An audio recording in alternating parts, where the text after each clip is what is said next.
የ12ኛ ክፍል ማትሪክ ፈተና ደርሶ ምን ላይ እንደምታጠኑ፣ የትኛውን ማቴሪያል እንደምታነቡ ግራ ገብቷችኋል? ፍርሃቱንና ጭንቀቱን አሁኑኑ አቁሙት። ዛሬ በጆቴክ አዲስ ያለምንም ክፍያ ስልካችሁን ብቻ በመጠቀም ከፍተኛ ውጤት እንድታመጡ የሚያግዟችሁን እጅግ ወሳኝ የኢትዮጵያ ድረገጾች እና አፕሊኬሽኖች አሳያችኋለሁ። በተለይ ቁጥር 3 እና ቁጥር 5 ላይ የምነግራችሁ ምስጢር ፈተናውን ሳታዩት እንድታቁት የሚያደርጋችሁ ነው። ዝግጁ ከሆናችሁ ላይክ በማድረግ ጀምሩ። ቀጥታ ወደ መጀመሪያው አፕ እንሂድ። የመጀመሪያውና ማናችሁም ተማሪዎች ሊያመልጣችሁ የማይገባ እጅግ ዘመናዊ ድረገጽ ኢትዮስተዲህብ.com ትባላለች።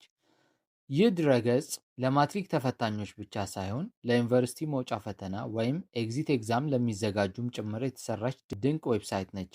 ወደ ድረገጹ ለመግባት ጉግል ክሮም ላይ በመግባት ኢትዮ ስተዲ ሀብ የሚለውን እንጫነዋለን። መጀመሪያ ላይ የሚያመጣልንን እንነካዋለን። በመቀጠልም ኢትዮጵያን ዩኒቨርሲቲ ኢንትራንስ ኤግዛም የሚለውን አማራጭ ስክሮል አድርገን እናገኘዋለን። ኤክስፕሎር ኢንትራንስ ኤግዛም የሚለውን ስትነኩት ሁሉንም የትምህርት አይነቶች ከነ አጭር ማብራሪያቸው ታገኛቸዋላችሁ። ለምሳሌ ኬሚስትሪ የሚለውን ብንወስደው እንደምታዩት ኢንትራንስ ኤግዛም 2014፣ ኢንትራንስ ኤግዛም 2015 እስከ 2016 ጨምሮ ኦሮሚያ ሞዴልን ጨምሮ ያመጣላችኋል። እንደ ምሳሌ የ2014 የኬሚስትሪ ኤግዛምን ብንገባ ስታርት ናው የሚለውን ስንጫነው ወደ ፈተናው ያስገባናል። የዚህ ድረገጽ ልዩ ሚስጥሩ ይሄ ብቻ አይደለም። ፈተናውን መስራት ስትጀምሩ ሁለት አይነት ሞድ አለው። አንደኛው ፕራክቲስ ሞድ ሲሆን ጥያቄውን ሰርታችሁ ስትሳሳቱ ትክክለኛውን መልስ ወዲያውኑ ያሳያችኋል። እንደ ምሳሌ የመጀመሪያውን ጥያቄ ብንሰራው እንደ አጋጣሚ ተሳስቻለሁ። ዘ ሪሙቫል ኦፍ ሃይድሮጅን አተምስ የሚለው ነው ኤ ትክክለኛው መልስ። ስለዚህ ትክክል የሆነውን በአረንጓዴ ያበራልናል፣ ቀዩን ደግሞ እንደተሳሳትን ይነግረናል። እዚህ ጋር ኤክስፕላኔሽን የሚላለ ማብራሪያውን ኮሬክት ሜትድ ምናምን እያለ ትክክለኛውን መልስ ይነግረናል። ቀጣይ እያለን እስከ 80 ጥያቄ መስራት እንችላለን ማለት ነው። ሁለተኛውንም ጥያቄ በዚህ መልኩ ያመጣል ማለት ነው። ከዛ በላይ ግን ጥያቄው ግራ ከገባችሁ ከታች ኤአይ ኤክስፕላኔሽን የምትል ቁልፍ አለች። እሷን ስትነኩ የድረገጹ አርቲፊሻል ኢንተለጀንስ ጥያቄውን በዝርዝር ፈቶና አብራርቶ በሰከንድ ውስጥ ያስረዳችኋል። ልክ የራሳችሁ የግል አስተማሪ አጠገባችሁ እንዳለ አድርጋችሁ ቁጠሩት። ይሄኛው ለኢንትራንስ መዘጋጃ እንደ መጀመሪያ ሪኮመንድ ማደረጋችሁ ዌብሳይት ይሄንን ነው። ወደ ሶስተኛው አፕሊኬሽን ስንመጣ የሶስተኛው ለየት ያለ አፕሊኬሽን ነው። ጥበብ አፕሊኬሽን ትባላለች። ወደ አፕሊኬሽኗ ስንገባ በጣም ማራኪ ነው እና ለአይን የሚስብ የሆነ የጥበብ መተግበሪያ ነው። አፑን እንደከፈታችሁት ሰላም ብሎ በስማችሁ በመጥራት በደስታ ይቀበላችኋል። በውስጡም ቪዲዮዎች፣ ጥያቄዎች እና ኖቶች የሚሉ 3 ዋና ዋና ክፍሎችን ታገኛላችሁ።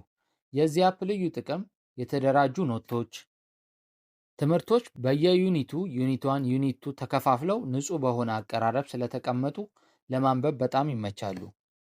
እንደ ምሳሌ ባዮሎጂ ላይ ብንገባ በየዩኒቱ ከፋፍሏቸዋል ማለት ነው። እዚህ ላይ እንደምታዩት ከግሬድ 9 ጀምሮ እስከ ግሬድ 12 ድረስ ያሉትን ኖቶች በአንድ ላይ ያዘልን ነው ማለት ነው። ሁለተኛ የዚህ አፕሊኬሽን ደስ የሚል ፊቸሩ ምንድን ነው? የቪዲዮ ትምህርቶች አብሮ አካቷል ማለት ነው። የሳብጀክቱ ቪዲዮዎች አሉት።